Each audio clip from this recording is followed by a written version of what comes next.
साथियों नमस्कार, देवराज की आवाज में आज आपका स्वागत है।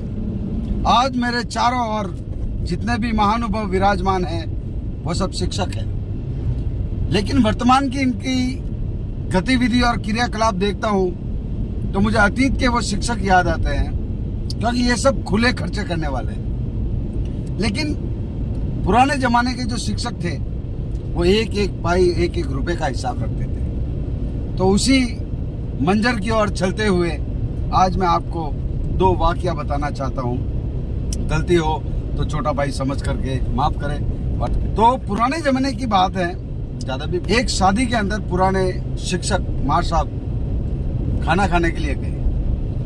और चूंकि शादी एक प्रधान के यहाँ थी तो वहाँ पे 36 प्रकार के मिष्ठान व्यंजन बने हुए थे। तो सब लोग जो है वहां पर जाते ही सबसे पहले मिठाई के ऊपर टूट पड़े, किंतु वो शिक्षक, वो जो मार साहब जो थे, उन्होंने जाते ही सबसे पहले एक प्लेट चावल ली। तो सब लोगों ने उनको उलाहना दी कि आप क्या कर रहे हो, पहले चावल खा रहे हो, अरे मिठाई है पड़ी है वो खाओ।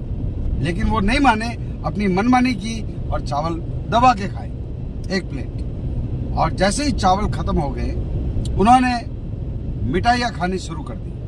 इतनी मिठाइयाँ खाई कि आनंद आ गया। और जैसे ही मिठाई खाने के बाद में उन्होंने वापस एक थाली चावल की ली। तो सब जने आश्चर्य और अचंभे में पड़ गए कि ये क्या माजरा है। किसी व्यक्ति मेरे जैसा एक था, उसको रहा नहीं गया और उन्होंने कहा कि मार साहब ये क्या दुविधा है, क्या है। तो उन्होंने कहा कि बेटा इधर आओ, ये बात है कि मैंने, सब लोगों ने ये माल खाया है, मिठाई खाई है, क्या पता उनको उल्टी हो जाए या दस्ते लग जाए तो सारा निकल जाएगा।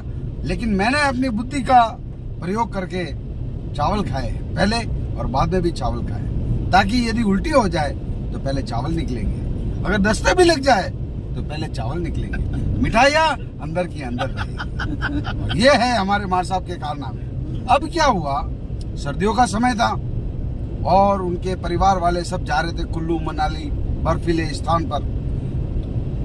वो भी बस में बैठ गए, उनके साथ में एक और साथी था उनके जैसा ही, और आगे ठंड कड़ाके की बर्फ गिर रहा है और इतनी खतरनाक ठंड थी।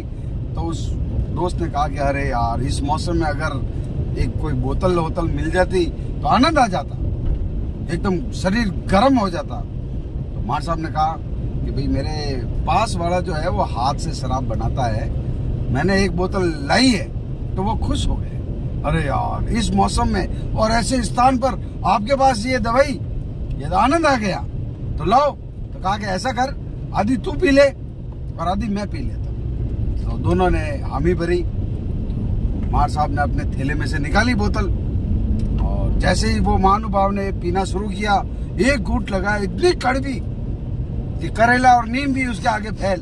उन्होंने कहा कि मार साहब ऐसी तो नहीं पी जा सकती। तभी थैले में से एक पिस्तौल निकाली, पी। अब डर के मारे आधी पी ली। अब कहा कि अब ये बोतल मेरे को दे और पिस्तौल तू पकड़, मैं भी इतनी खारी पी नहीं सकता, नहीं पीऊं तो पिस्तौल बताना।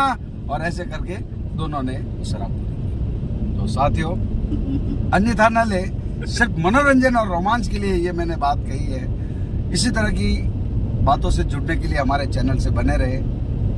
देवराज की आवाज में आपका पुनः स्वागत है। धन्यवाद।